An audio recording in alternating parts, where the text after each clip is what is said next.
и ничего нельзя построить, ничего нельзя толком почистить. 85-86% россиян никогда не были за границей. Но когда их в 1931 году раскулачили и выслали, вот тут-то мы зажили хорошо, свободно, да. Все больше чиновников, жирующих на этом, так называемых госбизнесменов, да, госкорпораций. Деньги зарабатываются там нефтью, газом. Степень их преступности, это, говорит, ну просто вот детский лепет по сравнению с тем, что ворочат сегодняшние хозяева жизни.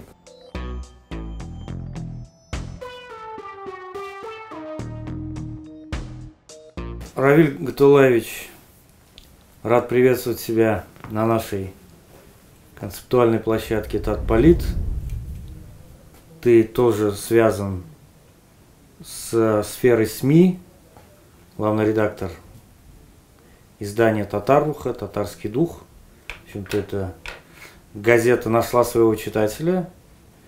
Несмотря на то, что она издается в Магнитогорске, она имеет широкое распространение. И отрадно то, что контент, начинка ваша, она не ограничивается только вот такой вот культурно-плясочно-сабантуйной темой. Ну, ты ставишь острые политические, социальные вопросы, общественные, аналитика неплохая.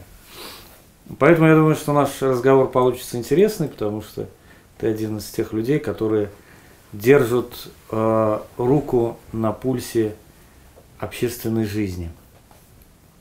В этой связи я бы хотел тебе задать следующий вопрос. Как ты оцениваешь нынешнее состояние татарской нации вот в таком интеллектуально-духовном, экзистенциальном смысле? Сначала надо описать эту татарскую нацию, вот, как она, где она проживает, в каком виде, вот, чем живет. Ну, не секрет, что 3/4 татар живут за пределами Татарстана. Вот. Челябинская область, где я проживаю и где находится город Магнитогорск, в который издается газета «Татаруха», считается 3-м регионом по компактному проживанию татар, по количеству. Считается 220 тысяч. То есть после Татарстана и Башкортостана. Хотя, небольшое отступление, я считаю, что в Москве татар больше, чем в Челябинской области. Но считается, что там что-то официально 237 тысяч. Но вот я сейчас волею судеб часто живу в Москве, большое время провожу. И, в общем-то, они считают, что в Москве татар 1 миллион человек. Я тебя прибью, извини, перебью. Лужков в свое время говорил, что татар 800 тысяч. Да, ну вот сейчас добавилось, народилось еще 200 тысяч. Вот. Потому что вот куда ни придешь, вот условно вот в поликлинике, допустим, да, в московской какой-нибудь там 30% врачей с татарскими фамилиями, да, и столько же примерно пациентов. Но поскольку татары болеют, я, наверное, думаю, не больше, чем другие люди других национальностей, то вот, в общем-то, и, допустим, раз в месяц в Кремлевском дворце проводится зур-концерт, значит, 5000 мест заполняются с лихвой. Поэтому татар, в принципе, много везде. И вообще это отдельная тема, я думаю, что имеет смысл на эту тему разговаривать и, так сказать, информировать людей и, так сказать, заниматься этим вопросом с собственным подсчетом количества татар вот, в России, допустим. Да? Вот, потому что вот эти официальные данные, уменьшающиеся от переписи к переписи, вот, там 5-7 миллионов говорят, что существует. Я думаю, что ну, как минимум в 2 раза больше. Ну, условно, это вот уже такой историческая как бы легенда, но она вполне имеет под собой основания. Там в середине 16 века там, русских и татар было там, условно по 7 миллионов. Как бы, да?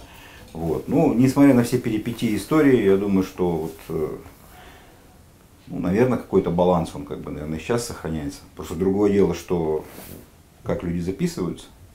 Вот. Но в принципе, собственно говоря, татары внесли значительный вклад в русский этнос. Я думаю, что народ татарский, как и, наверное, любой другой, имеет свою интеллигенцию, свою элиту, значит, и все остальные, так сказать, страты. Поэтому, в общем-то, если брать уральских татар, город Магнитогорск. Также есть люди, которые занимаются наукой. Вот у нас в городе по инициативе автономии татарской мы открыли филиал Института Марджани, Институт истории. Он вполне успешно работает, выпускает труды по истории города и истории первостроителей. В том числе основная масса первостроителей была, значит, спецпереселенцев, раскулаченные из тогда татарской АССР. То есть это были не только татары, это были там, примерно половина на половину, татары и не татары, скажем так. То есть и русские, и там кряшины, допустим, там, и так далее. Вот. То есть с русскими фамилиями, условно, и с татарскими фамилиями. Вот.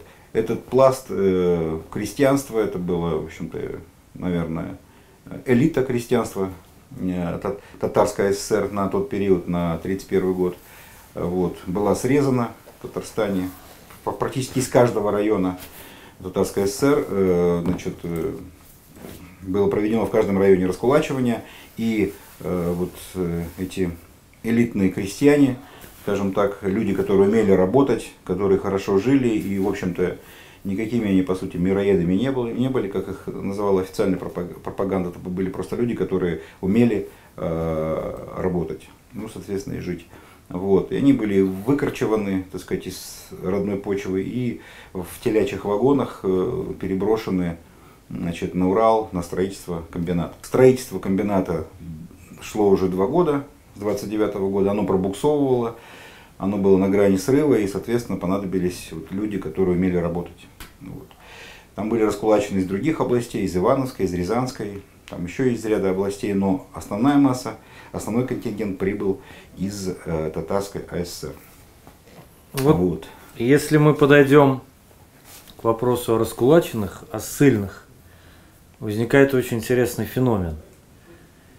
Ну, как, например, в Перми, где было большое количество лагерей, и потомки этих людей, они имеют, ну, особый отличительный менталитет, да, склад характера. У них определенным образом закалены воззрения на некоторые вещи.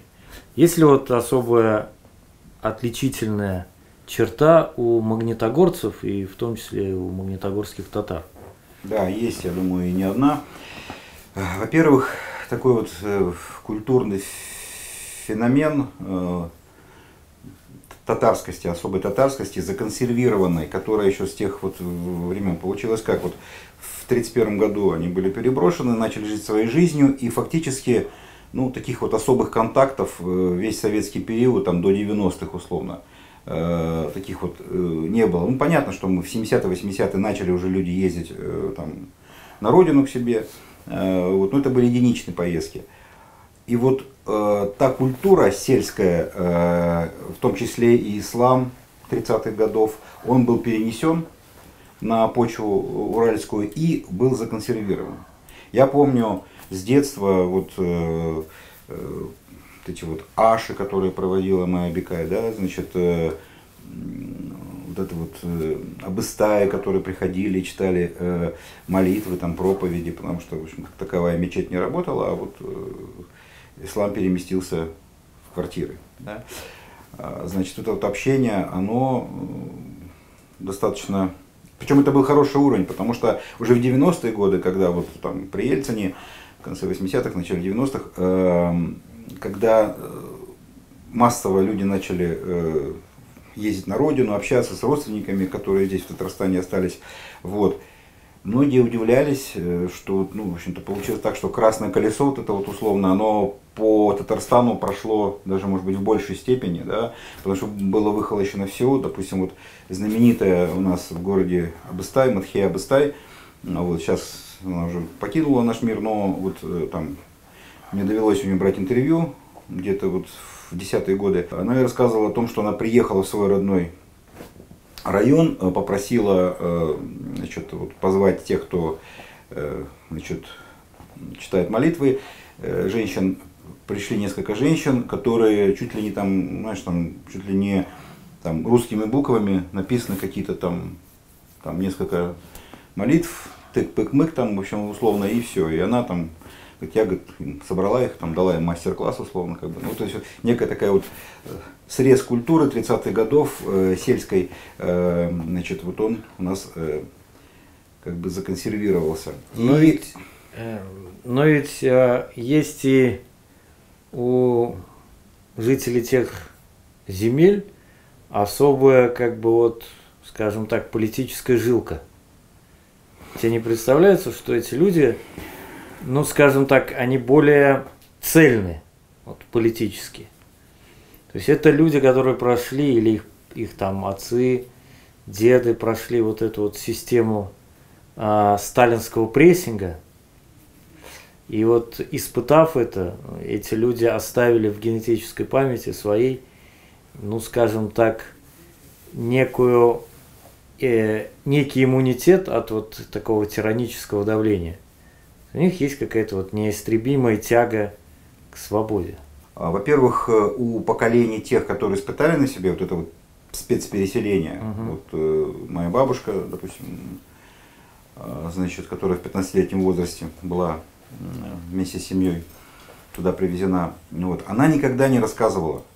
И когда мы даже спрашивали у нее, она говорила, зачем вам это надо, как бы, и никогда вот об этом в основном не рассказывала. То есть сейчас бы, конечно, если бы она была жива, вот когда я уже понимаю вот важность и необходимость вот этого материала, вот, донесения до молодых поколений, я бы, конечно, ее бы, наверное, вот, ну, растормошил бы, так сказать, и заставил рассказать. Но тогда как-то вот, ну, так вот, походя, пока, будучи самым молодым, в общем-то, другие интересы, и как-то вот на этом не зацикливаешься. Во-первых, был вот шок и испуг, скажем так. Вот. Потом люди все-таки работящие, вот она, вот, допустим, там, первые 2 года, будучи еще молодой девчонкой, поработала в детском саду воспитательницей, а потом она, значит, пошла на комбинат, и честно, 25 лет, до 45 она всю войну отработала в 3-м сортопрокатном цехе оператором сортопрокатного стана. То есть вот об этом она рассказывала, как они тяжело работали, всю войну там спали, так сказать, в цехах, вот эти вот девичьи бригады, потому что все мужчины были на фронте. Вот, у нее там орден Трудового Красного Знамени, орден почета, там куча медалей, то есть вот она честно все это отработала и, в общем-то, вполне была такой магнитогорской, советской, так сказать, женщиной. Ты не хочешь ли сказать этим, что люди того поколения, они хотели затереть вот это вот неприятное, возможно, для них ощущение, воспоминания? Может, они таким образом оберегали, да, засовывали в хрустальный кувшин вас? Они, возможно, не верили вот в однозначное преображение, в котором мы уже как бы жили, да, но мы жили вполне себе благополучное время. Я 64-го года рождения, вот, и там, ну, условно, там, с 5 лет помню все, вот, даже, ну, дух эпохи, там, в 1 классе я уже рассказывал политические анекдоты, там антибрежневские, условно, да. Вот о том я и говорил, у тебя вот, ну, просто я тебя знаю, что в тебе сидит такой вот дух авантюризма. Дух такого политического авантюризма, в хорошем смысле. Да, ты так очень нацелен на преобразование, я имею в виду и внутреннее, и так вот. И в разговоре с тобой и с другими жителями Магнитогорска у меня прям сложилось впечатление, как человека, как бы, да, не находящегося в этой среде, что они отличаются особой степенью политической и гражданской сознательности, в отличие от представителей других регионов. Поэтому я у тебя и спросил это. Видимо, конечно, там деды и бабушки не хотели вам проговаривать, не хотели, возможно, вам насаждать антисоветчину, но все равно через дух крови это передалось.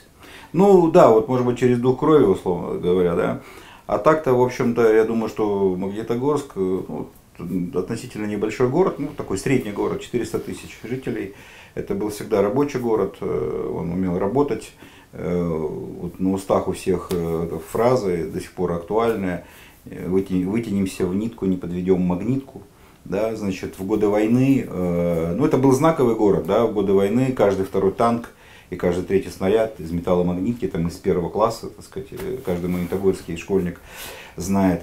Это на самом деле было так. И еще один момент. Магнитогорск, он настолько как бы в свое время был самодостаточен по потенциалу, потому что в год, ну, во-первых, это были вот эти вот самые спецпереселенцы, это тоже были в своих регионах, в своих краях, это были не последние люди. Затем в годы войны, значит, во время эвакуации там осело очень много людей из западных регионов, то есть из Санкт-Петербурга, из Москвы, с Украины. Вот. И они остались, очень многие не уехали обратно после войны, остались там. И там был очень сильный пласт интеллигенции. То есть там были очень мощный преподавательский состав. То есть, несмотря на то, что это рабочий пролетарский город, как ты говоришь, интеллектуальная, культурная элита там была представлена очень да, ну широко. Вот смотри, на 400 тысяч человек до недавнего времени мы имели, ну и сейчас он есть в Магнитогорске, значит, технический университет. Угу. Вот. Пединститут, в котором училось до 10 тысяч человек, в техническом университете до 25 тысяч человек. Есть консерватория, то есть не какая-то там на общественных началах, а вполне себе государственная консерватория с бюджетом и так далее. Ну и куча всяких там средних образовательных учреждений. В общем-то, для рабочего города это немало. Хорошо.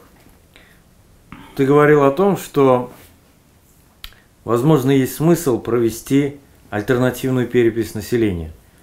У нас вот буквально недавно выступал Дамир Исхаков, и мы тоже этнолог известный. И мы тоже затрагивали тему переписи населения, которая будет в 2020 году. Известно, что это всегда большая проблема для татар, по крайней мере, вот последние там 20 лет. Ты считаешь, что альтернативная перепись технически возможна? Ну, это отдельный разговор, технические способы и вообще, как это сделать. Я вообще за то, чтобы, вот, если мы государство, все-таки страна, то мы должны жить в правде, да, по большому счету, а не в постоянных, так сказать, фейках. Перепись это тоже как бы вот, ну, такой акт откровения некое. Вот. И когда это все вот замалчивается и, так сказать, там как-то так передергиваются факты, во-первых, а во-вторых, значит, когда изначально подход такой вот, значит, спускаются какие-то там директивы, значит, вот нужно вот, этих не больше того, а этих вот нужно увеличить, то, конечно, мы имеем неправильную картину. А если мы не имеем неправильную картину, то тогда, соответственно, у нас и нет ориентиров и нет стимулов каких-то, вот, если уж так все. То есть мы должны четко знать, сколько у нас населения. Во-первых, в принципе, насколько вот те данные, которые существуют, так сказать, и которым тоже можно верить, ну, у нас нисколько там, не 147 миллионов. Условно. Да, это известно, что намного меньше. Намного меньше, потому что вот условно те, кто очень много, несколько миллионов человек, условно живет за границей, ну, там в Европе, допустим, или в Америке, но они являются гражданами России. Угу. И они отмечаются, и они, значит, я думаю, что они также вот...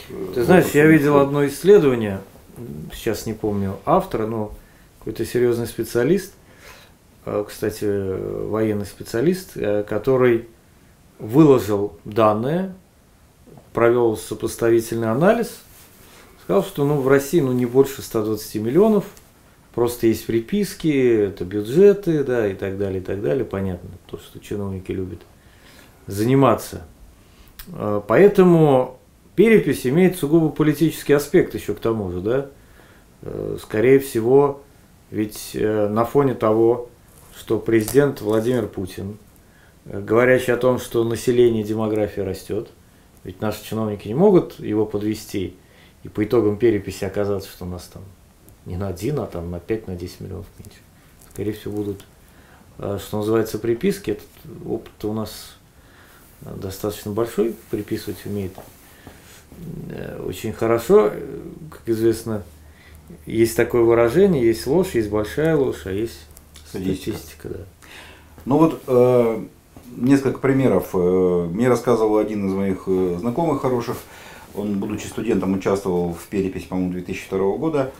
И на его участке, значит, он пришел, сдал данные все по тем домам, которые он обошел, и сказал своему руководителю, что есть еще один дом, он вот уже под заселение, скоро будет заселен, но пока вот еще не заселен. Но уже стоит там, тепло подключено и так далее. И тот ему сказал: слушай, ну вот до утра иди и заселяй.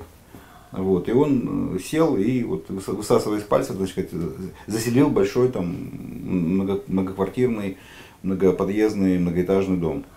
Вот, это вот как бы частный случай. Ну и общеизвестно, что вот, по-моему, в перепись 2010 года Челябинск не добирал миллиона. Вот, и на месяц продлили перепись. Ну, уже на своем уровне тоже сказали, там, заселяйте. Вот, ну и там сделали миллион, там, условно, 50 тысяч, по-моему, что такое, или миллион 20 тысяч. Вот, ну, потому что миллионник это уже другие. Ну, там, это бюджеты да, другие, да, конечно. Да, ну, я думаю, вот такая ситуация как бы повсеместно, но это как бы один момент, это как бы технические дела. А есть еще момент перекосов по национальному, так сказать, по национальной принадлежности. Потому что не секрет, что, допустим, вот татары перед переписью 2010 года, значит, были разложены что-то на 40 или на 60 там этих самых субэтнических групп. Да, групп. Другое дело, что в основном отвечают татары осознанно и вот, записываются в основном татарами. Вот, не булгарами там какими-нибудь или там, я не знаю, там, казанскими татарами. Хотя есть и такие. Ну, есть такие, да. Но общее количество почему-то показывается там 5,5 миллионов, допустим, да. Ну, есть общая установка, понятно, там, да, что резкое увеличение будет тоже вызывать вопросы, как и резкое уменьшение, хотя с резким уменьшением мы сталкивались в предыдущей переписи. И как ты считаешь, в ближайшем будущем могут ли ожидать Россию какие-то серьезные демократические преобразования? Я бы даже сказал не демократические, потому что некоторые люди содрогаются при том, когда слышат это слово. Я бы назвал это республиканизмом. То есть республика, латинский общее дело. То есть может ли, когда будет Россия жить в состоянии общего дела, когда власть, народ будут как бы вот в едином порыве. На твой взгляд, такие времена могут наступить? Ну, хотелось бы верить в это, но пока особых предпосылок не видно, потому что я думаю, что у режима еще достаточно большой потенциал. Вот. Не в плане развития, а в плане удержания. Запас прочности. Запас прочности, да. Фактически страна разделена на две части. Те, кто охраняет, и те, кто, значит, находится охраняем. Вот. И мы этот раздрай видим везде. Вот, допустим, вот выборы прошли, и ну, это же не там условно не специально присланные люди там из Москвы, из Кремля там делали эти выборы. Это делали свои же люди на местах, свои же учительницы. Да? Фактически вот, ну, учительницы сделали выборы. А потом они приходят и также преподают. И в принципе вполне возможно, что они могут одновременно в школах быть вполне себе там либеральными, демократическими, а значит вот на участке они делают то, что им сказали. И есть еще один момент, что они любят жаловаться на низкие зарплаты, да. на произвол чиновников. Ты думаешь, у них не щелкивает где-то, что вот они же непосредственно связаны? Или вот такая амбивалентность, раздвоенность вообще она присуща современному российскому человеку? Я думаю, да.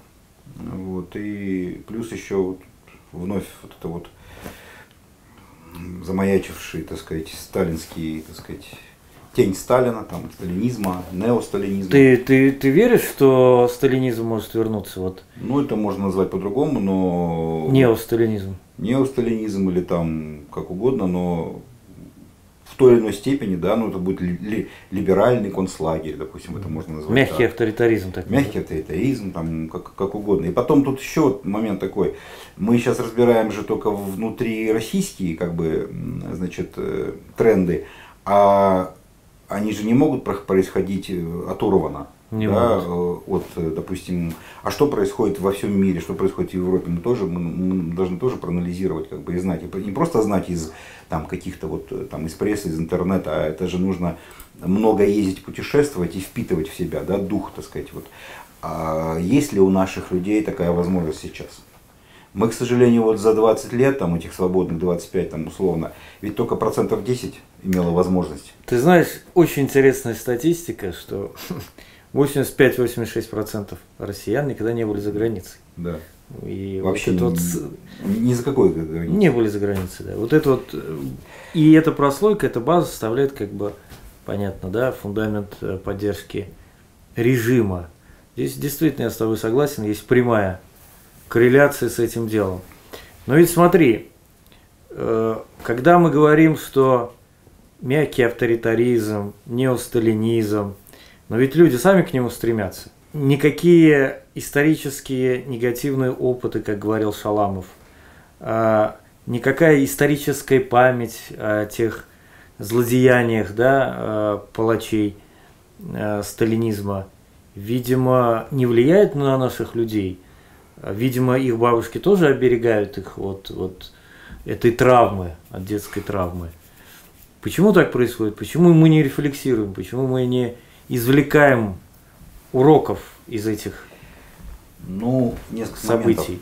Моментов. Вот я пытаюсь создать, значит, родословную по материнской и по отцовской линии. Зашел на сайт деревни Именьково, Лаишевского района, откуда родом Хуснудиновы, да, по отцовской линии.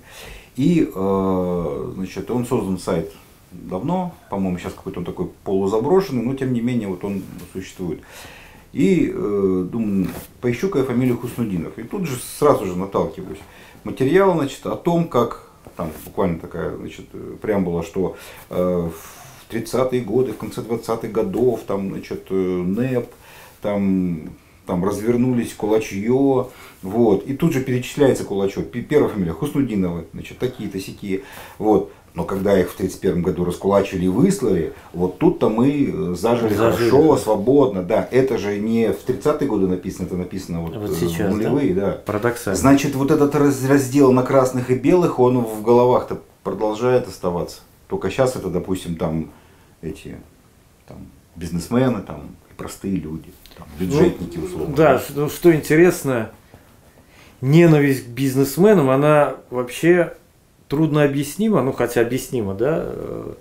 Я имею в виду, что бизнесменов-то у нас очень мало.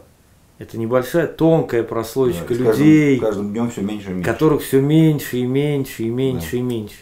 А все больше чиновников, жирующих на этом, так называемых госбизнесменов, да, госкорпораций.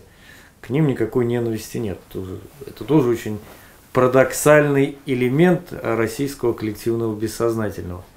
Но вот в этой связи очень интересно, что вот книгу, которую ты подарил нам про раскулаченных, что вот здесь как раз показана как бы трагедия тех людей, которые, как ты говоришь, кулаки, это люди, которые своим трудом, значит, своим умением и своей волей, ну, создавали жизненное пространство вокруг себя более или менее, ну, или комфортное, или адекватное, да.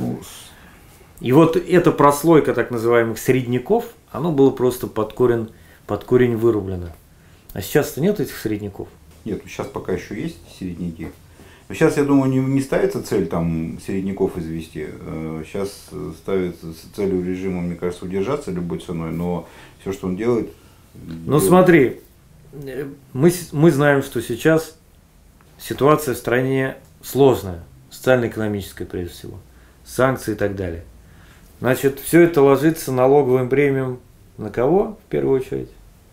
На средний класс, который с каждым днем издыхает и сужается. К чему это может привести в конечном итоге? Просто к вымиранию этого среднего класса. Я смотрю сейчас, вот малый и средний бизнес закрываются, что они терпят убытки, кредиты большие и так далее, и так далее. И то есть никакой реальной поддержки этого класса населения-то нет. На кого опираться будет власть? Просто на вот эти вот бюджетные массы, ну, чтобы их кормить, нужны деньги, а где их взять? Деньги зарабатываются там нефтью, газом, да, значит, ну там какими-то предприятиями, которые там полугосударственные, То есть я думаю, что запас в этом смысле у режима достаточно большой. То есть вот существовать на каком-то уровне, в принципе, этих да, запасов хватит. Как у Визбора есть такая песня «А зима будет большая». Страна настолько богатая, и запас еще тот еще, как бы и тот, и вот, то есть нефтяные деньги капают, я думаю, что тут будет. Вот в этой символической дихотомии зима-лето, Россия это страна зимы? Я думаю, да. Конечно. Это всегда и в политическом, и в гражданском смысле, это всегда заморозки, это всегда, так сказать. Ну, можно сказать, что зима вечной весны, в смысле, страна вечной весны. То есть все время какая-то есть надежда, но все время подмораживает. Да. Вот, так или иначе. Все время распутится. И ничего нельзя построить, ничего нельзя толком почистить. Да, значит, дороги. Смысла нет, потому что все равно вот что чистится, сейчас вот подморозит, и в принципе нормально, можно вот опять поехать. Вот так вот. И вообще я вот, по большому счету, я считаю, что есть 3 нормальных времени года. Это самодостаточных. Это зима, лето и осень. Вот осень это самодостаточное время года. А весна это какой-то переход просто между зимой и летом. То есть весна, как правило, она, ну, если дружная, хорошая, она быстрая, там, за месяц, условно, да, вот зима была, и вот тебе уже, в принципе, лето. Вот. А у нас вот весна. То есть во всех странах вот как бы 3 времени года, вот, а у нас вот весна. Ну, Пушкину повезло, у него там осень была, да, Болдинская, а вот так вот. Поэтому это страна вечной весны, но под весной имеется в виду не в смысле обновления, а вот в смысле какая-то такая вот распутица и постоянное бездорожье. Та самая амбивалентность, да, вот про то, что мы говорили с тобой, ни туда, ни сюда. Но, по-твоему, это историческая судьба, это предрешенность вот наша, это вот вечная архаика, которая не кончается никогда? Или все-таки мы в конечном итоге вырвемся из этих пут? Слушай, ну я хорошо помню, я не знаю, хорошо ли ты помнишь 91 год? В общем, помню, да. Сколько тебе было лет? Мне было 11 лет. Да, значит, ты уже вполне был сознательный молодой человек. Я там тоже принимал активное участие, мы там делали спецвыпуск газеты в Магнитогорске, там, в общем, там тоже было. Какие-то предприятия готовы были поддержать ГКЧП. Я работал на Магнитогорском калибровочном заводе, он был такой передовое предприятие, либеральный директор. И он сказал, подумайте над тем, как правильно, если что-то, остановить предприятие в знак поддержки, там, допустим, российской власти. 21 августа закончилось, 22 августа у Белого дома большой митинг. Да. Там по подсчетам Бурбулиса там это было около миллиона человек. Да. И вот там Ельцин в бронежилете выступает, и Бурбулис «Россия, Россия» скандируют. Эту площадь называли площадью свободной России. Выступали герои, значит, эти баррикадники, значит. И вот тогда, мне было 27 лет, и тогда казалось, вот оно счастье, вот оно пришло, наконец-то. И в принципе, думал, ну это правильно, в принципе, мне 27 лет еще, сейчас вот только и жить. И потом было назначено правительство Гайдара, потом были какие-то очень духоподъемные репортажи о том, что вот правительство Гайдара, оно из таких прогрессистов собрано, и вот они все сейчас, им, по-моему, даже какой-то поселок выделили, чтобы они вместе жили там и как бы вот, ну, работали. Но что же им мешало-то этим ребятам сделать счастье всем? У них все было. У них была свобода, был, значит, либеральный президент, который давал им возможность, значит, и все у них было. Зачем они сделали так, что они сделали все под себя? Я буквально пару недель назад прочитал новую вышедшую книгу Коржакова «Бесы 2.0». Я напомню нашим зрителям, что это бывший глава службы безопасности Ельцина. В этой книге он рубит такую правду матку. Честно говоря, я такой правды не встречал давно, ну, с учетом того, что у нас сейчас свобода слова сужается, как шагреневая кожа. И он, в общем-то, вскрывает подлинные маски, да, многих людей и деятелей того периода, и нынешних, кстати говоря, правящих. Он безжалостен к ним еще более, чем к тем. Он говорит, те были, конечно, аферисты, но авантюристы, и степень их преступности, это, говорит, ну просто вот детский лепет по сравнению с тем, что ворочат сегодняшние хозяева жизни. Мне, кстати говоря, понравилось, хотя его, конечно, обвиняют, вот он, солдафон, он настаивал на том, что в 96 году ввести чрезвычайное положение и отменить президентские выборы, но нынешний его анализ, на мой взгляд, очень адекватен. По крайней мере, в общем хоре вот этих вот прихлебателей и лгунов, его голос, кажется, и звучит как вот голосом такой правды, да? Несмотря на то, что он один из фактически зачинателей так называемого клана силовиков, да, фактически. И Бурбулис, он там так же, как вот ты его приводил в пример, про него много пишет. То есть я хочу сказать, что время было, люди были такие. Возможно, сейчас время такое, люди другие. Или же вот эти вот все люди одни и те же, времена те же самые. Нет, времена, может быть, и другие, но люди-то в основном те же, они же оттуда. Тогда они были там вторым, третьим эшелоном, сейчас они стали первым эшелоном. И, в общем-то, не секрет, что сегодняшние люди это ставленники тех людей, и они вполне себе продолжают там политику, так сказать, поддержания олигархии там, и так далее. И, в общем-то, а как это называется, там, либеральные там, демократы или там силовики, это же все условное разделение на... Бесспорно, бесспорно. Там, так же, как разделение на религии и так далее. Так проще, так сказать, манипулировать и управлять людьми и, так сказать, говорить о том, что вот, а это, вы знаете, вот силовики виноваты, или там либералы виноваты.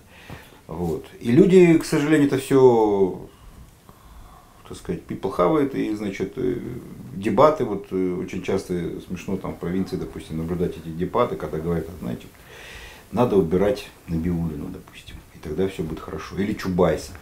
Да, их надо убирать. Но ну, Корзаков, кстати, писал об этом, откуда произошло вот это вот известное выражение «во всем виноват Чубайс», который якобы произнес Ельцин. «Во всем виноват Чубайс».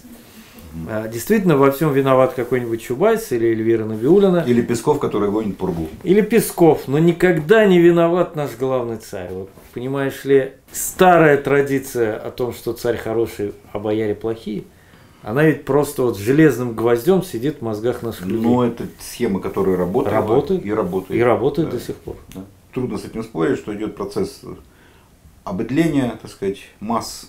Вот, так или иначе, он может быть в какой-то степени естественный, в какой-то степени страна понесла за последние 100 лет очень большие потери. Страна пережила, так сказать, коллапс генетический, там, интеллектуальный и так далее.